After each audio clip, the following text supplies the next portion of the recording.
Caution. Side effects include groan-worthy puns and a sudden urge to tell everyone in the car, "Don't make me turn this podcast around." Hello. I'm classically trained actor and fine woodworker Nick Offerman. A few of you may know me as Ron Swanson from NBC's Parks and Recreation, but let's be honest, most of you know me for this. And this Movember, I'm here to instruct you on how to properly grow your very own. Developing my mustache required years of training. I brought it to Scotland, where sheep herders tamed its unruly I then studied with Tibetan monks, who combed it like a Zen Every garden. Day I washed it with cologne, whale oil, and beef and dried it over a campfire of peat and turf. And the bulk of you will end this month with something atrocious on your lip. The rest of you will be passable, but in the spirit of awareness, I wanted to offer a few simple ideas of my own that can help a novice grow a full and thicker mustache. Hammer and nail. Send a regular handwritten letter. Capture a household bug, then set it free. Tolerate a crying baby. Smell wood. Move out of your parents' house. Gain the trust of a dog. Sweat. Don't shave your upper lip. So get ready for the single manliest journey of your life. And be sure to tell your friends, this mustache is a Movember mustache.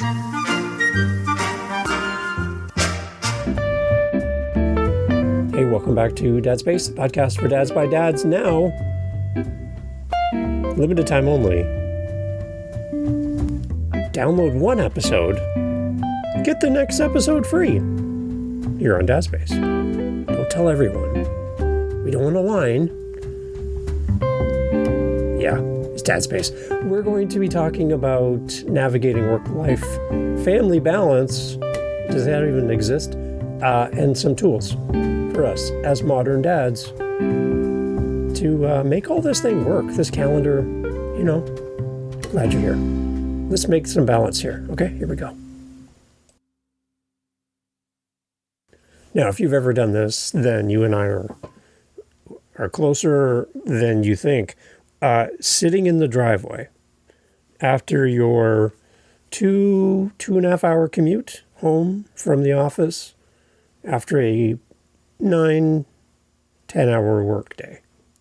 You've been up since 4 a.m., driven 2+ hours to worked a whole day, and then driven back home. And you've been doing this for years. You're in the driveway of your house, and you're sitting there listening up to whatever, a podcast like Dad's Space, and you don't even realize in the moment that you're home. And you don't remember much of the drive that got you to where you are. Your kids are peeking at you through the window. Your wife is wondering why you're sitting in the driveway. And you're like, I'm just so done. I'm done with the drive. I'm done with the crap at work. I'm my boss. I'm done with this.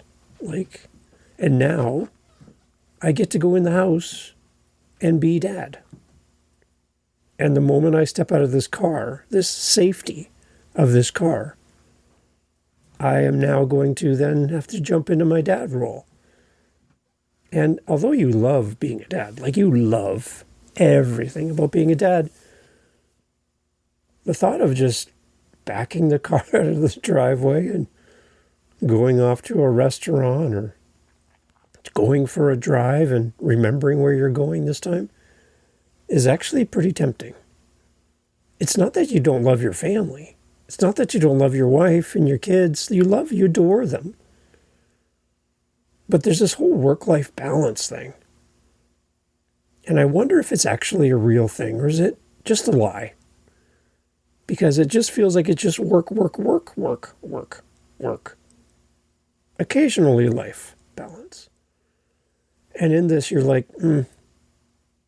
I think I was made for more than this. And that begins the process of trying to figure out, how do I make sense of all this? And that's what I want to talk about today. I wonder if there is such a thing as work-life balance.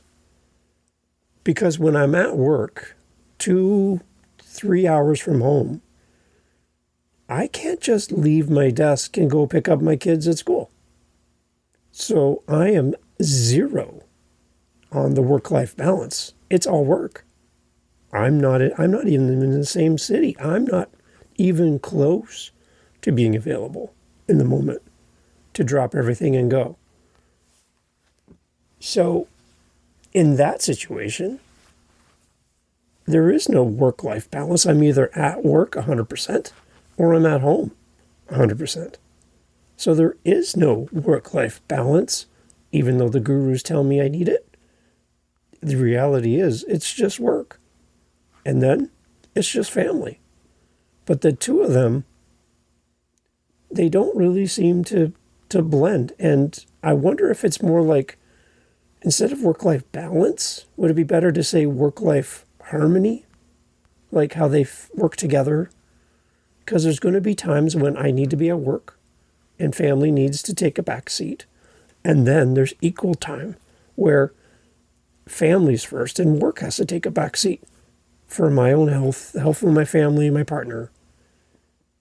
There needs to be harmony over balance. Because like I said, when you're at work and you're 2 hours away from home, there's no balance there. You're at work. And as much as you'd much rather be home all the time, there's this nasty thing called the mortgage and car payments and food and all of that seem to eat away at your time, that you need to go take care of this because your family's expecting it. And what I'm finding is there's a pushback in 2025 for young adults that say, I don't want to be caught up in this work-life trap. I don't want to work for somebody. I work better on my own. I don't like having a boss. So I'm going to create something at home and work for myself, which is great. But what about us that don't have the option of working for ourselves and we have to work for somebody? I would love to have been a stay-at-home dad and for my wife to be a stay-at-home mom the entire time our kids were growing up. That would have been so much fun and horrifying at the same time, the fact that I can't get out of the house, right? I know my wife is just ready to bounce the moment I pull in the driveway. She's like, I'm out of here. I've had enough, right? So even there, I think all of us really wrestle with this whole idea of work-life balance. So I thought I'd do an episode here to kind of talk about that here in the month of Movember, and just kind of share some ideas around this whole idea of work-life balance. And maybe it's more about work-life harmony. Let's get into it. Whether you're a single dad, a single mom, whatever, we have this pressure to provide. It's a role that we take on as parents. And it comes down to us meeting the needs and expectations of our family. It's a trap that we fall into, the provider trap. The feeling the need to work hard to provide, but risking the emotional disconnection that comes with not being home and being unbalanced. There's this social expectation and internal pressure that magnify the stress of not being in balance when we talk about work and home. There's a reframing that needs to happen about what a provider really means. And my question for you is, how do you define a provider in your home? Because a provider is more than just money in a bank account so that we can buy groceries. A provider is presence. A provider is availability. And a provider is just being there, right? To be seen and be a part of the family. Yes, we need food in the fridge. Yes, we need a house and a roof over our head, whether renting or mortgage or whatever. Those are all necessities. But what about just being there? If we're only providing financially and the basics of life, but we're not there we're out in the driveway, contemplating our next move. Are we really a provider? Or are we more a resource? I don't want to be a resource for my family. I want to be a provider and do more than just the basics or what's expected. I want to be more than that. So I'm trapped in this role, this trap of being the provider. And how I'm going to balance that. That really works into this harmony piece between work and life. And then the second one is transitioning from work mode to dad mode. So again, join me in the passenger seat in my car as we sit in the driveway. Having that moment of just, oh wow, how did I get here? I'm home already. Okay, great. That makes me nervous. I don't remember any of my drive. But I'm sitting in the driveway going, okay, let's go. It's time to get going. It's time to get in there and be dad. Sit beside me for a second. Does this sound familiar to you? Have you sat in the driveway like this? Some people sit in the driveway to hear the end of the song before they get out because they love the song, or a podcast like Dad Space. They're like, I don't want to leave. I want to hear the end. But we have to transition from our work mode to our dad mode. And this is something I don't think I did particularly well when my kids were little. And I think it's something that many dads can wrestle with. That transition between work mode and dad mode. What about like a simple little 5-minute strategy to stop working mentally and be present with your family? What about some kind of little transition between this to that, so that there's a switch that goes off for us as dads, that we're ready to be in dad mode? What does that switch look like for you? What do you need? For me, it was sitting in the driveway for a moment, just going, okay, let's go, right? We need to set up some boundaries for what work time is, what family time is, especially if we're one of those people who have been able to work remotely and do hybrid work, where we're not having to go to the office every day like I had to. There's got to be something, even if you work at your own home, where there's a work environment and a home environment. And how to shut off work when you walk through the door as dad, to switch from work mode to dad mode. What do you do with work mode? Is your phone sitting next to you and you have access to work email? Back in the day, this sounds old, my job would give me a pager and a work phone. So I had my personal phone and a work phone everywhere I went. And if that work phone went off on a Saturday afternoon, I was supposed to answer it. So I was always on.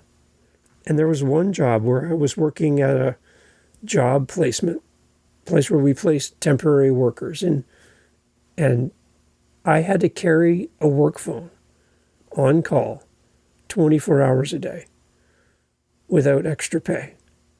And at 3 a.m, a new shift would be starting and 5 people didn't show up. I would have to answer the phone in the middle of the night, unpaid, and call up people, wake them up, and get people to go to work from a call list at 3 a.m. That's not work-life balance. That is not at all what that is. That's not harmony. That is work with no life. And then show up at the office the next morning as if nothing happened. That was the expectation. Needless to say, I didn't stay there for a long time. It was that, or my wife was going to make substantial changes to our relationship. We need to transition from work mode to dad mode. And it's going to be different for you than it is for me. We need some self-care. We need some mental rest and resets as tools to help us transition effectively from work mode to dad mode. So I'm curious, what is your transition mode? How do you go from one to the other? Or do you? Might be time to think about that. Could be that simple 5 minutes sitting in the driveway transition, that all you need. But when you get home, put work away, and that'll help you to be more in harmony with your home. It's not really about balance, it's more about harmony. And then the third part is just building connection within the little moments that happen around your home. Work-life balance, work-life harmony is not about extravagant Walt Disney trips, which cost like 15 grand or something crazy. It's not about the extravagant. It's not about 25 new toys, which are somehow supposed to be a solution for you not being there. It's not about that. It's about small moments. The myth of the big moments versus the power of everyday interactions. It's mealtime, bedtime, bath time, car rides, taking your kids to the store with you when you do an errand. Those boring moments that we would call, like just be like, it's not really we're not going to the circus here. It's just a trip to the hardware store to get a screwdriver. Those boring moments build trust, security, and emotional closeness. When our kids become part of our day and part of our plans, that's where things change. We don't always need to get them a toy. We don't always need to buy them another thing. They got too many things as it is. They don't need your purchases. They need you. They need your resources. I would love for you to commit as a dad to daily check-ins and being genuinely present when you're home as part of your work-life harmony, to be genuinely there. I think your family's going to benefit more from you being genuinely there than a full bank account, full cupboards, and you never being in the house. There's the balance. There's the harmony. So what do we do? How do we put this into action? A couple thoughts. I'd love for you to try that 5-minute transition period, that mental shift between work mode and dad mode. And put that in wherever it is. Like if you're in the driveway right now, then take the next 5 minutes and just make that transition mentally, that I'm going in the house and now I'm going to be dad. I'm going to leave the office behind. I'm going to focus on being a dad. And I'd love to hear your own work-life family balancing tips.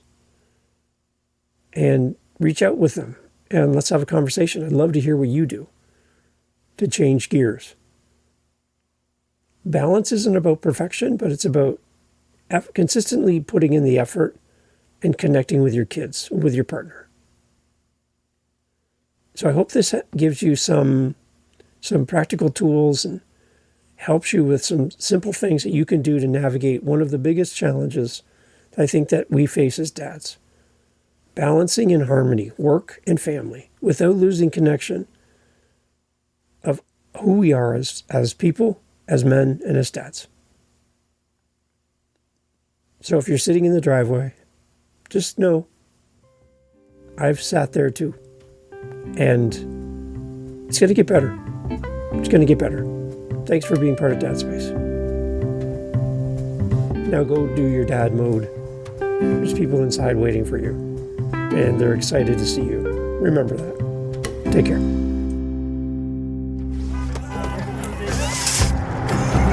It's time to rethink men's health. Because it doesn't just affect men, it affects us all. When men are well, the benefits ripple through families and communities. But when men are unwell and unsupported, we all feel it.